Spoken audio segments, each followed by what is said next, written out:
The next speaker is Pat Loving. I think everybody here probably knows Pat Loving. Um, he comes from a long line of funeral directors. I knew his father and I knew his grandfather. They were both in the Rotary Club, and now Pat's come along and completed the legacy and been here for a long time. I asked him to speak because I met him at Rotary, and it's a very natural thing. But I also talked to David Arrett, and we talked about it, and I talked to Tommy Slusher, and so we're all on the same page. I think the idea is to, on behalf of all of the funeral homes, to let you know a little bit about what you ought to be thinking as you head for that bad day or some member of your family. So, Pat, can you take over?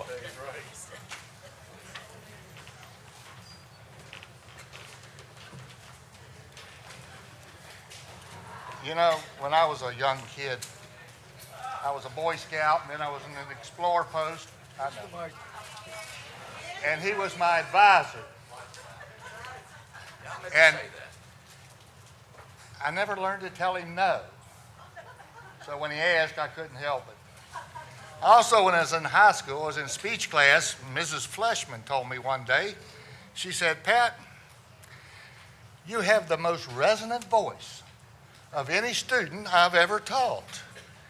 And I thanked her, and I thought it was the right compliment. I got down, I came out of the band room and down the hallway, and I thought, did she just call me a big mouth? I still haven't figured out what it was. I think it was, because I do have a very loud voice, and most of the time I don't need magnification. But before I get started, I need help.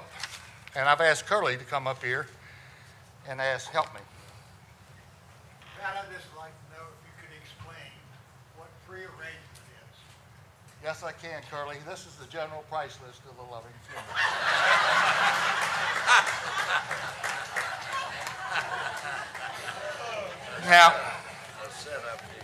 Now, that being said, I want you to realize that there is a very good reason why I did that. If I read Code of Virginia, 18 VAC 665-30 through 50, in accordance with provisions 54.1, 2806 of the Code of Virginia, a licensee, which is a licensed funeral director, shall not initiate any pre-need solicitation using in-person communication by the licensee, his agents, assistants, or employees. Okay? What Curly just did gave me permission to talk, okay, about pre-need. Let's face it, an awful lot of lawyers in this room, and Tommy's on the State Board of Virginia. So, anyway, you know, prefunded funerals are basically like 3 steps over here on this aisle. The first step is just the assimilation of information. Name, Social Security, wishes. Doesn't cost anything. It's just what your wishes are written on a piece of paper and stuck in the file with you having a copy of it. And you could update them or downdate them at any time you want. What is step 2? Step 2 of prearrangements is selecting the merchandise that would be appropriate for you.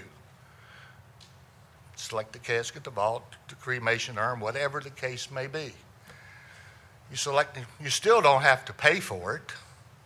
It doesn't cost a penny to make those wishes known and register those materials. When funerals cost money is when you decide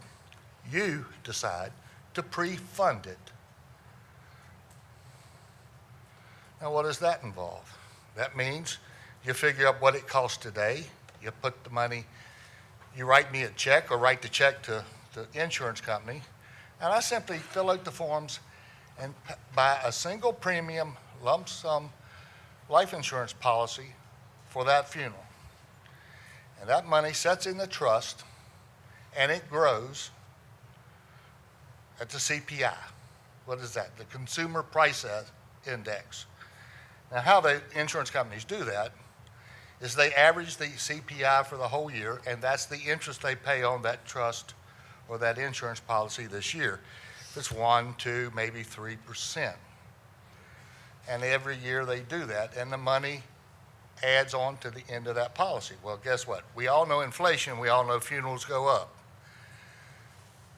The interest growth on your policy hopefully will keep up with the rise of inflation in the funeral industry.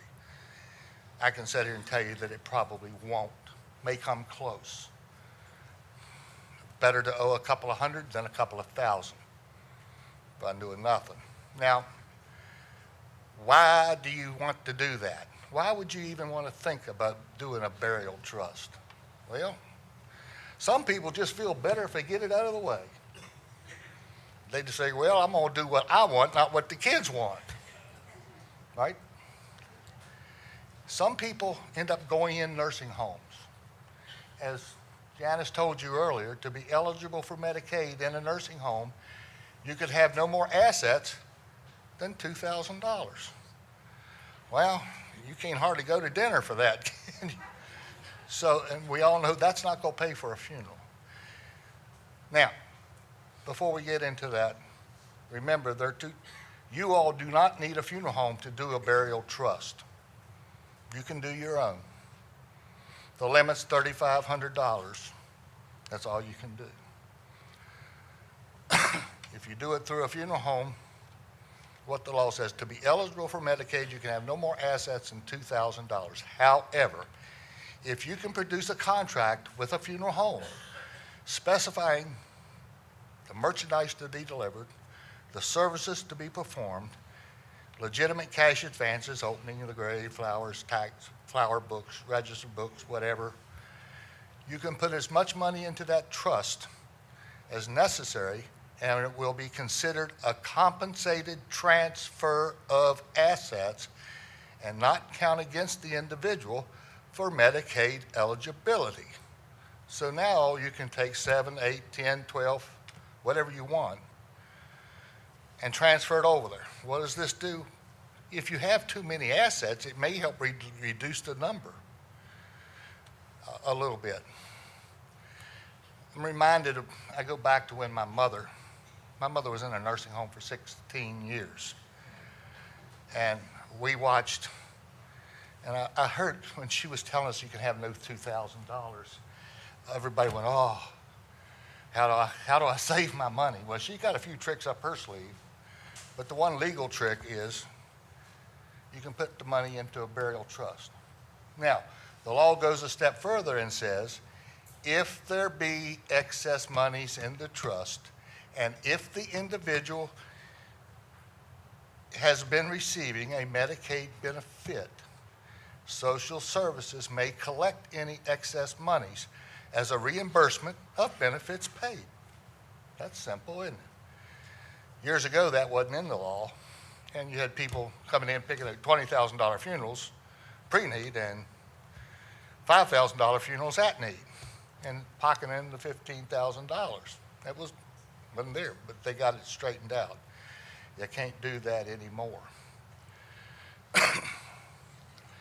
It's really hard. I watched with Mother to watch everything my mom wanted Pat, Van, and Tim to have get sold, get spent down to $2,000 or $3,000 a month back then, until it was all gone.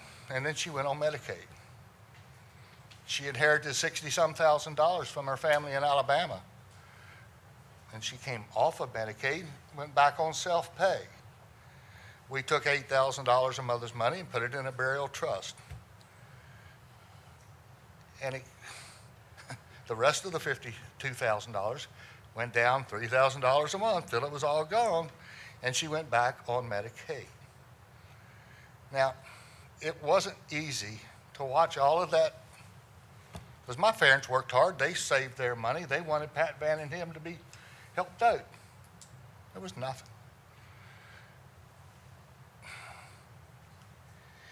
However, I will tell you this. For the last 6 years of my mother's life, I didn't get a bill for anything. all of her assets were gone. And Pat Bannon if it weren't for these laws that we have, that are paid for by taxpayers, I would have been getting bills. And of all the three of us, the only one of us that could have paid the bills would have been me. And we're fortunate that we have the Medicaid system that we have. Is it perfect? Well, of course not. It's part of the federal government. However, they're trying very hard, and we should try very hard to understand the madness in their method. Not the method of their madness. But anyway, the Allegheny Bath and Highland Bar Association, within that area, which we are here, has 5 funeral homes. I'm just one. Tommy Slusser at Nicely Funeral Home is here. Betsy, are you still here? David's wife, Betsy, sitting back here. John Young, who's the funeral home in Hot Springs, and G.W. Obal in McDowell, or Highland County. Every one of us funeral directors are also licensed insurance agents. We're licensed to sell life and health. To put money into a burial policy and buy it, place it with an insurance company, we had to have a life and health license too. And every one of us does everything the same way. So whichever firm you would prefer, go for it. Remember, you have to put the money into what they call an irrevocable trust. If it's irrevocable, it doesn't count as an asset for Medicaid spend down. If it's revocable and you can get your money back, it doesn't count. It's an asset and they force you to spend it down. Another thing to remember, in an irrevocable contract, there is a revocable section. That revocable section has to do with the performing funeral home. See, when you do that, you give me an assignment on the policy. So when you die, I send it in and I get my money. Any excess money goes back to the family. The only part that's revocable is the fact that if you move to Florida, you find the funeral home down there and he simply calls me and says, Curly Smith moved to Florida and he wants his funeral down here now, and I say, his paperwork's on the way. They're completely transferable from whatever funeral home you put them in to any other funeral home in the United States. Okay, keep that, and that's called the revocable part of a burial contract. Anyway, I think, would you look at this beautiful note? He says, I have 2 minutes. Don't you just love this old hoot? You know, you told me this was going to be a group of old people. But that's an awful lively group. Too lively for me. Here's your note. You can have a minute and a half.